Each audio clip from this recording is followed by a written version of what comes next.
Dalam surat Al-Kahfi surat ke-18 mulai dari ayat 83. Wa yas'alunaka 'an dzil qarnain. Mereka bertanya kepada engkau wahai Muhammad tentang Dzulqarnain. Ini isyarat tentang sebab nuzul ayat tersebut. Qul sa'atlu 'alaikum minhu dzikra. Katakanlah aku akan bacakan kepada kalian sebagian dari kisahnya. Allah tidak menceritakan seluruh kisah Dzulqarnain. Ya. Karena Al-Qur'an bukan buku sejarah. Al-Quran bukan ensiklopedia sejarah, Al-Quran bukan kitab sains, bukan. Al-Quran kitab iman dan takwa. Meskipun dalam sebagian ayat berkaitan dengan sejarah, benar. Dalam sebagian ayat berkaitan dengan sains dan teknologi, benar. Tetapi Al-Quran turun bukan untuk itu. Itu hanya sekedar rangkaian untuk meninggikan iman dan takwa. Maka Allah hanya menyebutkan sebagian kisah Dzulqarnain yang bermanfaat bagi kita. Allah tidak ceritakan semua. Allah tidak ceritakan dia lahir kapan, kemudian istrinya berapa, enggak perlu Allah ceritakan. Tidak penting bagi kita, maka Allah tidak ceritakan. Ya. Ya. Maka yang Allah ceritakan kepada Nabi SAW yang kemudian disampaikan kepada kita sebagian cerita yang bermanfaat menjadi pelajaran bagi kita. Makanya Allah mengatakan, Qul sa'atlu 'alaikum minhu dzikra. Katakanlah, aku akan bacakan kepada kalian sebagian kisah dari Dzulqarnain tersebut. Siapakah Dzulqarnain? Dzulqarnain ini kalau kita baca buku-buku tafsir dan kita menelaah perkataan para salaf, maka ada khilaf di kalangan para salaf tentang siapa Dzulqarnain ini. Kenapa? Karena tidak ada dalil yang tegas yang menjelaskan siapa beliau. Ada yang mengatakan kana nabiyan, dia adalah seorang nabi.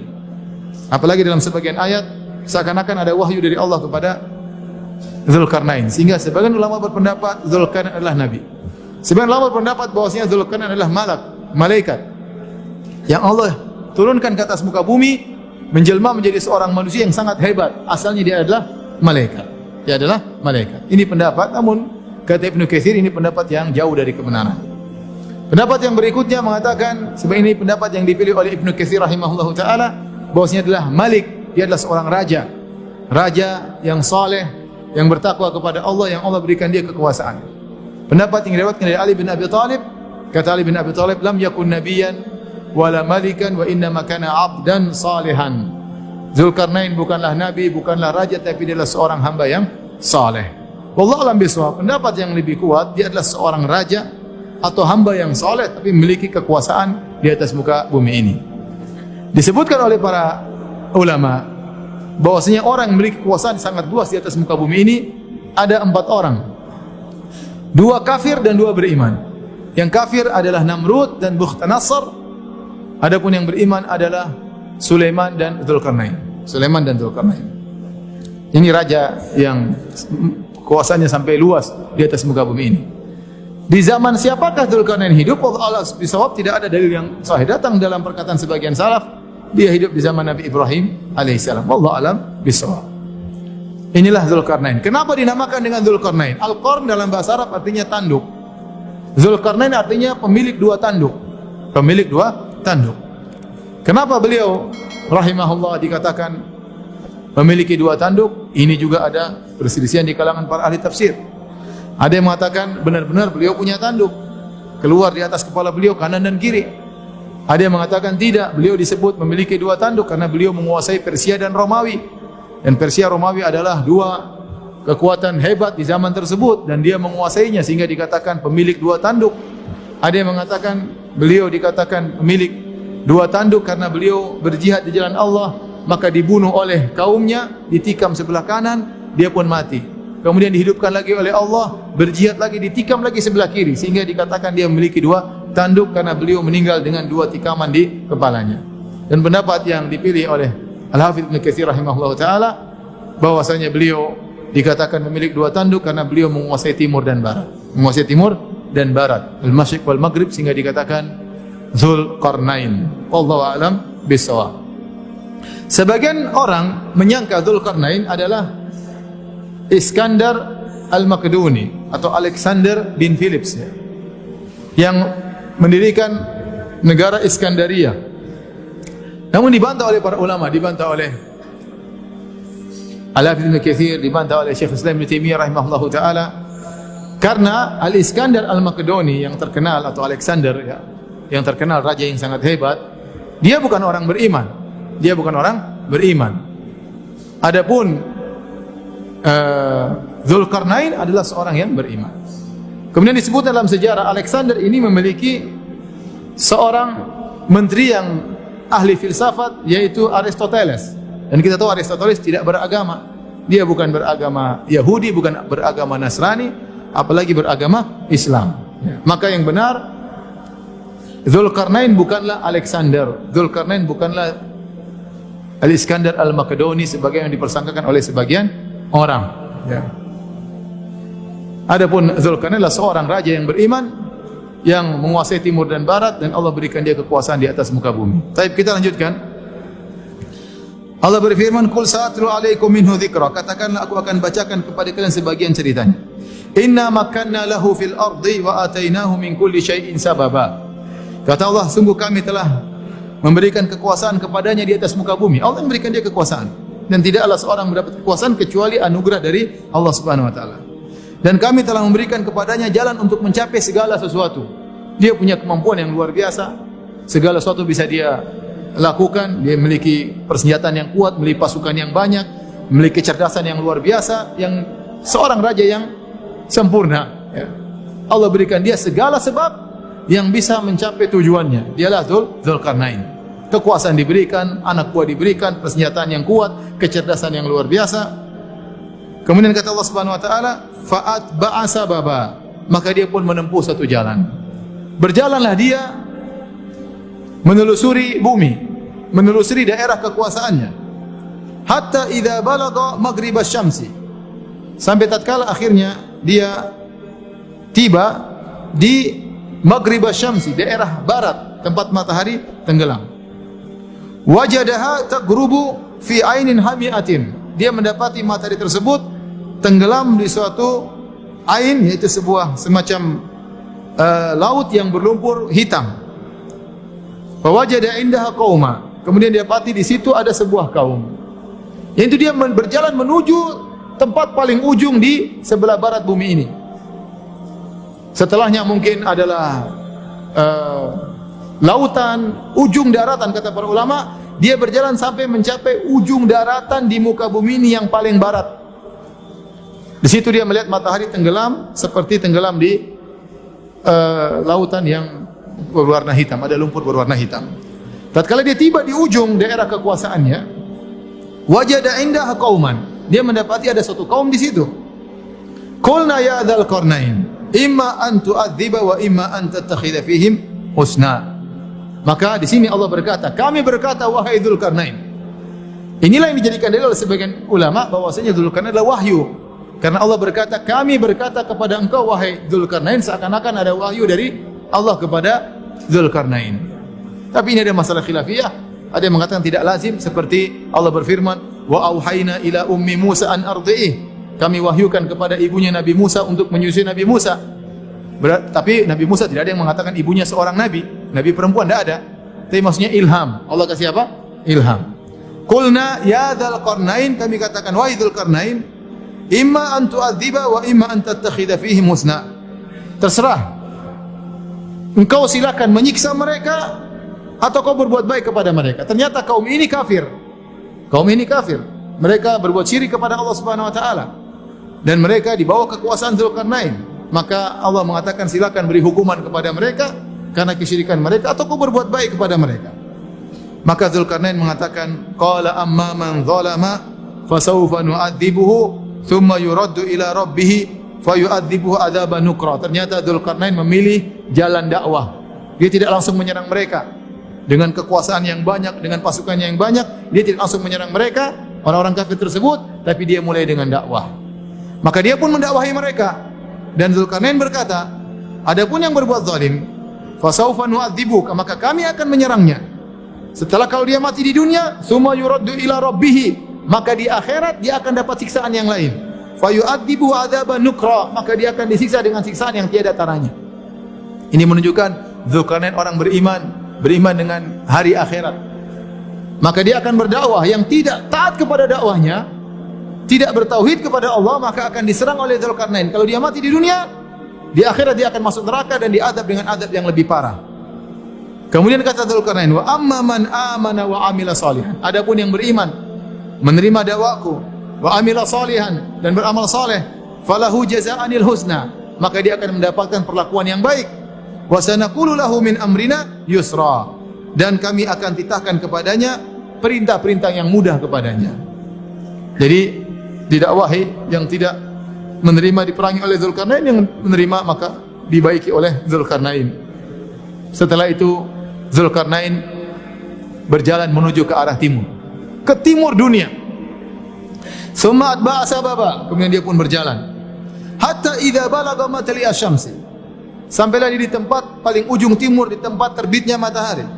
Wajadaha tatlu ala qaumin, Dzulkarnain mendapati matahari tersebut terbit pada suatu kaum, lam naj'al lahum min duniha sitra, yang kami jadikan kaum tersebut tidak bisa berlindung dari terik matahari. Ini ada pendapat di kalangan para ulama. Ada yang mengatakan yang dimaksud dengan tempat ini yaitu satu kaum yang mereka jauh dari kemajuan, mereka tidak mengenal rumah, mereka tidak mengenal kemah, sehingga mereka tidur di atas, di bawah terik matahari. Kalau mereka mungkin masuk ke dalam goa, tapi mereka tidak punya rumah. Ini pendapat. Karena kata Allah, lam naj'al lahum min duniha sitra, kami tidak menjadikan ada penghalang antara mereka dengan matahari. Ada yang mengatakan tidak, tempat ini memang matahari tidak pernah terbenam. Maka kadzalika, kata Allah, kadzalika, demikian pula, wa qad ahatna bima ladai khubra, sungguhnya ilmu kami meliputi segala apa yang ada padanya. Sama, Dzulkarnain juga berdakwah kepada mereka, kalau mereka beriman maka dilindungi oleh Dzulkarnain, kalau mereka tidak beriman diperangi. Karena mereka semua di bawah kekuasaan siapa? Dzulkarnain. Setelah itu kata Allah, summa atba'a sababa, kemudian dia pun melanjutkan perjalanannya. Kata para ulama, tadinya dia ke timur ke barat, sekarang ke arah vertikal. Entah kemana, entah ke utara, entah ke arah selatan, pokoknya ke arah vertikal. Daerah kekuasaan juga dia cek, ya, dia cek daerah kekuasaannya. Hatta idza balagha baina saddaini, tatkala Dzulkarnain sampai di antara dua buah gunung, gunung yang tinggi. Wajada min dunihima qauman la yakaduna yafqahuna qawla, sampai di tempat tersebut dia mendapati satu kaum yang hampir-hampir tidak bisa paham pembicaraan. Bisa jadi kata para ulama bahasanya beda dengan bahasa Dzulkarnain. Terus bagaimana Dzulkarnain bicara dengan mereka? Bisa jadi Allah mengilhamkan ilmu kepada Dzulkarnain mengerti bahasa mereka, atau Dzulkarnain punya penerjemah yang menerjemahkan antara Dzulkarnain dengan mereka. Semuanya mudah bagi Allah Subhanahu wa taala. Karena Dzulkarnain raja besar, punya anak buah yang banyak dan punya kekuasaan yang sangat luas, bisa jadi ada penerjemah, atau Allah menjadikan ilmu bagi Dzulkarnain untuk bisa bercakap-cakap, ya, berbincang-bincang dengan mereka. Ternyata kaum ini yang tinggal di antara dua gunung yang tinggi ini mengeluh kepada raja mereka. Qalu ya dzal qarnaini inna ya'juj wa ma'juj mufsiduna fil ard. Kata mereka, wahai Dzulkarnain, sungguhnya Ya'juj dan Ma'juj, ini dua kabilah. Kabilah Ya'juj, kabilah apa? Ma'juj. Mereka mengadakan kerusakan di atas muka bumi ini. Mufsidun di sini takbirnya dengan isim fa'il, bisa artinya mereka sedang melakukan kerusakan, atau mereka bakalan melakukan kerusakan, mereka bakalan membasmi kami. Mereka minta tolong sama Dzulkarnain. Fahal naj'alu laka kharjan ala an taj'ala bainana wa bainahum sadda? Maukah engkau membuatkan bagi kami, ya, dinding yang menghalangi kami dengan mereka, dan kami akan berikan kepada engkau upah? Ini pekerjaan berat. Mereka tawarkan pemberian kepada Raja Dzulkarnain. Ya. Bagaimana bisa menghalangi Ya'juj dan Ma'juj? Di manakah tempat ini? Wallahu a'lam bishawab. Jadi tidak ada yang tahu siapa ini. Kemudian yang penting pernah terjadi suatu negeri. Maka mereka tawarkan, wahai Dzulkarnain, kami akan berikan kau upah kalau kau bisa menghalangi kami dari mereka. Maka kata Dzulkarnain, qala ma makanni fihi rabbi khairun. Kata Dzulkarnain, apa yang Allah beri kekuasaan kepadaku lebih baik, ya. Fa'ainuni biquwwah, aku tidak butuh dengan pemberian kalian, tapi tolonglah aku dengan kekuatan. Sungguh-sungguh kalian menolongku. Aja'al bainakum wa bainahum radma, maka aku akan buatkan dinding antara kalian dengan mereka. Akhirnya mereka setuju. Mereka ingin bantu Dzulkarnain. Kata Dzulkarnain, atuni zubarul hadid, datangkanlah bagiku potongan-potongan besi. Ini potongan besi tentu sangat banyak. Ada gunung dua tinggi, bagaimana mau nutupi misalnya dua untuk di gunung? Harus diisi besi banyak ini untuk nutupi gunung tersebut. Gak gampang. Kalau proyek itu datang zaman sekarang pun susah. Dengan kecanggihan teknologi, dengan kecanggihan alat berat, belum tentu bisa melaksanakan proyek ini. Suruh tutup dua gunung dengan gunung yang sangat tinggi, kata Dzulkarnain, atuni zubarul hadid. Datangkanlah kepadaku lempengan-lempengan besi. Makanya sebagian mengatakan ini daerah Georgia atau daerah apa, karena di situ daerah banyak tambang besi. Ini pernyataan orang-orang sekarang yang mereka-reka di mana daerah ini. Intinya akhirnya mereka datangkan lempengan besi yang sangat banyak, entah berapa ton, entah berapa ribu ton, yang bisa menutupi dua gunung. Bayangkan, dikumpulkan banyak. Kemudian kata Dzulkarnain, hatta idza sawa baina sadafaini, kalau ternyata sudah rata di antara dua puncak gunung, bukan besi banyak. Qalan fukhu, maka panaskan api tersebut, panaskan besi tersebut, dibakar besi tersebut. Pertanyaan berikutnya, gimana cara bakar besi yang banyak seperti itu? Apinya dari mana? Gasnya dari mana? Jadi karena ini punya teknologi yang kita tidak tahu seperti apa. Maka disusunlah besi yang begitu banyak, kemudian unfukhu, nyalakan api. Hatta idza ja'alahu naran, sampai kalau besi tersebut sudah terbakar dan mulai nyala api sendiri, saking panasnya besi tersebut, dia juga mengeluarkan api saking panasnya, dan entah melebur entah apa, ya sudah panas sekali. Hatta idza ja'alahu naran, sampai besi tersebut menjadi api. Jadi apinya semua dari atas sampai bawah semua sudah menjadi api. Qala atuni ufrik alaihi qitra. Kata Dzulkarnain, datangkanlah kepadaku qitar. Ada yang mengatakan qitar adalah tembaga, nuhas yang lebur, yang sudah menjadi cairan, saking panasnya, kemudian aku akan tuangkan di atas besi tersebut. Bingung juga gimana cara nuanginnya. Apinya mau dekat saja sudah hangus. Gimana cara nuanginnya? Wallahu alam bisawab. Tapi ini teknologinya Dzulkarnain. Kata dia, kalau sudah jadi api besinya, datangkanlah aku cairan tembaga yang sangat panas, untuk aku tuangkan di atas gunung besi tersebut. Gimana caranya? Manasin tembaga gimana caranya? Nuangin di atas. Gimana? Panas. Lempar dari jauh nggak bisa, harus dituangkan dengan teratur dan rapi. Sebagian orang mengatakan berarti ilmu tentang metalurgi, tentang metal, permetalan sudah ada sejak zaman dahulu. Bahwasanya kalau besi dicampur dengan tembaga menjadi besi yang sangat kuat. Alam qitar di sini maksudnya apa? Tembaga atau apa yang lain yang jelas. Di situ Dzulkarnain menggabungkan antara dua logam. Logam besi dengan logam satunya yang menimbulkan satu logam yang baru mengalami reaksi dengan panas yang tinggi, mengalami reaksi menjadi satu logam yang sangat kuat yang tidak bisa ditembus oleh Ya'juj dan Ma'juj. Kemudian setelah itu kata Allah Subhanahu wa taala, famasta'u ayyadharuhu wa mastata'u lahu naqaba. Maka akhirnya Ya'juj dan Ma'juj ingin keluar dari gunung tersebut, mereka tidak mampu. Kata Allah, famastata'u ayyadharu, mereka tidak mampu memanjatnya. Entah gimana, karena saking tingginya atau bentuknya membelok atau bagaimana, mereka tidak mampu untuk memanjat dinding besi tersebut untuk keluar, mereka enggak mampu. Wa mastata'u lahu naqaba, dan mereka tidak mampu untuk membolonginya, entah berapa tebal dinding tersebut. Dua-duanya mereka tidak mampu. Kata para ulama, di awal ayat kata Allah, famasta'u ayyadharuhu, mereka tidak mampu untuk menaikinya. Wa mastata'u, ada huruf tambahan huruf ta yang menunjukkan ziyadatul fi'il, artinya lebih sulit membolonginya daripada menaikinya. Dua-dua mereka tidak mampu. Wa mastata'u lahu naqaba. Setelah itu Allah berfirman, perkataan Dzulkarnain, hadza rahmatu mir rabbi. Subhanallah, Dzulkarnain begitu hebat, luar biasa. Dia tidak bangga sama sekali, dia tidak ujub sama sekali, mengatakan ini rahmat dari Rabbku. Saya bisa begini karena siapa? Karena Allah. Fa idza jaa wa'du rabbi ja'alahu dakka. Tetapi dia ingatkan, kalau tiba keputusan Rabbku suatu hari, maka dinding ini akan menjadi luluh. Wa kana wa'du rabbi haqqan, dan janji Rabbku suatu hari akan terjadi. Ini dinding yang saya buat tidak akan bertahan selama-lamanya. Suatu saat akan apa? Luluh. Kalau Allah berkehendak akan apa? Luluh. Wa tarakna ba'dahum yawma idzi yamuju fi ba'd. Dan kami biarkan Ya'juj dan Ma'juj pada hari tersebut mereka berkembang biak, beranak pinak banyak, tapi terkukung dalam tempat tersebut, tidak bisa keluar. Jadi mereka ada dalam suatu tempat di atas muka bumi ini, kita nggak tahu di mana, ya, tertutup dengan satnya, radamnya Zulkarnain, tertutup, mereka tidak bisa keluar.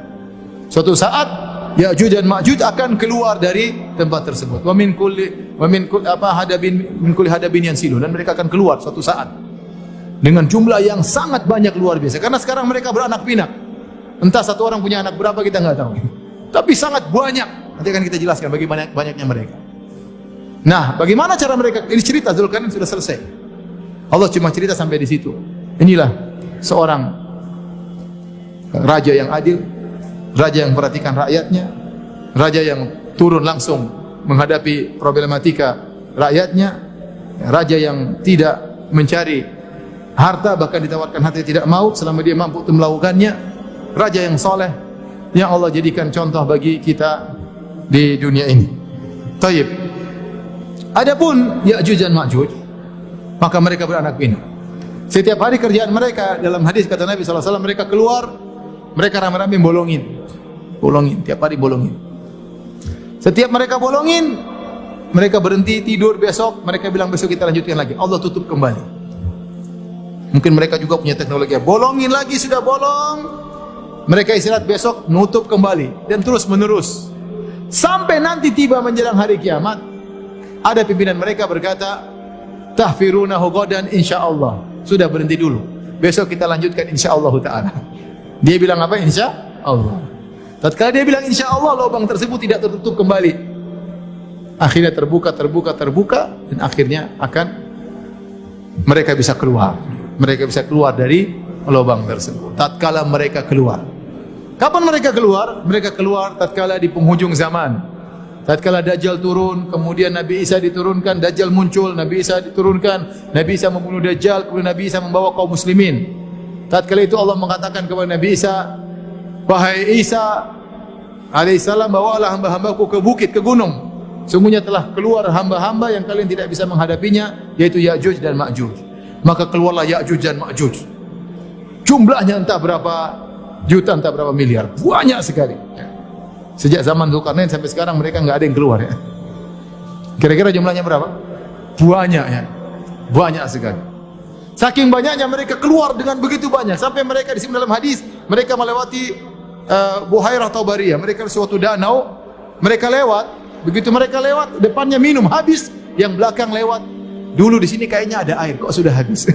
Yang minum teman-temannya di depan. Saking banyaknya, laut habis, bayangkan. Saking beringasnya, saking buasnya mereka. Tidak ada makhluk pun yang mereka temui di atas muka bumi kecuali mereka binasakan, mereka bunuh, mereka beringas, mereka bunuh. Dalam sebagian disebutkan ciri-ciri mereka seperti orang Mongol, ya. Mereka ada yang mengatakan mereka adalah orang Mongol, ada yang mengatakan mereka orang Cina, dan kita bilang kita nggak tahu, ya. Yang jelas yang Cina sekarang bukan Ya'juj Ma'juj. Kalau Cina sekarang memang Cina jumlahnya, mereka bukan Ya'juj Ma'juj. Di antara mereka ada yang beriman, di antara mereka ada yang saleh, di antara mereka yang hidup bersama kita. Ya, itu tafsiran tapi keliru. Yang jelas mereka masih tertutup. Begitu mereka keluar jumlah yang sangat banyak. Nabi Isa yang bisa lawan Dajjal tidak bisa lawan mereka. Nabi Isa yang membunuh Dajjal tidak bisa melawan Ya'juj dan Ma'juj. Akhirnya mereka pun melakukan perusakan, semua makhluk mereka bunuh setelah mereka menguasai muka bumi ini. Dengan sombongnya mereka berkata, qad intahaina min ahlil ard, kita sudah selesai membasmi seluruh penghuni bumi, tinggal penghuni langit kita basmi. Masya Allah, sesumbar, sombong, congkak. Maka mereka pun melepaskan anak panah ke atas. Begitu lempar anak panah ke atas ke langit, mereka ingin bunuh penghuni langit. Allah turunkan anak panah mereka, berlumuran darah. Kata mereka, penghuni langit sudah tewas. Padahal nggak ada, Allah cuma kasih darah aja, ya. Begitu jatuh anak panah mereka, di puncak mereka sedang sombong-sombongnya, tiba-tiba Allah kirim semacam ulat untuk bunuh mereka. Masuk ke leher mereka, dimakan matilah mereka. Ini terkadang Allah bunuh orang-orang sombong dengan perkara yang ringan. Seperti kaum Ad yang sombong dengan badannya, Allah bunuh dengan apa? Dengan udara, dengan angin. Digoyangkan 8 hari. Bayangkan. Allah tidak kirim besi mukul kepala mereka, tidak, cuma kirim apa? Oksigen. Ngirim udara, mampus mereka. Raja Namrud yang begitu sombong merasa dirinya Tuhan, Allah kirim apa? Lalat atau nyamuk masuk hidungnya, muter-muter, pukul-pukul kepalanya sakit sampai dia mati. Dibunuh sama seekor apa? Lalat atau nyamuk. Ya'juj Ma'juj begitu sombong dan angkuhnya, cuma dikirim apa? Dikirim ular. Ada orang badan besar kuat, cuma dicium sama nyamuk, nyamuk malaria langsung mati. Jadi begitu di puncak-puncak kesombongannya, Allah kirim ular masuk kemudian makan mereka, kemudian mereka pun mati dari awal sampai akhir semuanya. Tatkala mereka semua sudah mati, Nabi Isa turun dari persembunyiannya, melihat tidak ada tempat untuk tinggal, semuanya dipenuhi oleh Ya'juj dan Ma'juj. Menunjukkan jumlah mereka mungkin miliaran, banyak sekali. Dan tempat sudah tidak kondusif untuk tinggal, bau yang sangat busuk, semuanya bangkainya Ya'juj dan Ma'juj. Nabi Isa berdoa kepada Allah Subhanahu wa taala, akhirnya datanglah semacam burung, ya, semacam leher onta, kemudian mengangkat mayat-mayat Ya'juj dan Ma'juj, entah dibuang kemana, baru kemudian Nabi Isa bisa hidup normal dengan para pengikutnya, sampai akhirnya beliau meninggal dunia sebagaimana wajarnya. Beliau turun di akhir zaman untuk membantah, ya, keyakinan orang-orang Yahudi yang mengatakan Nabi Isa sudah mereka bunuh, dan membantah orang-orang Nasara yang mengatakan Nabi Isa adalah Tuhan. Ternyata dia manusia dan dia seorang nabi, dan dia pun meninggal sebagaimana nabi-nabi yang lain. Dan untuk memperkuat keimanan orang Islam bahwasanya Nabi Isa adalah seorang nabi, bukanlah Tuhan.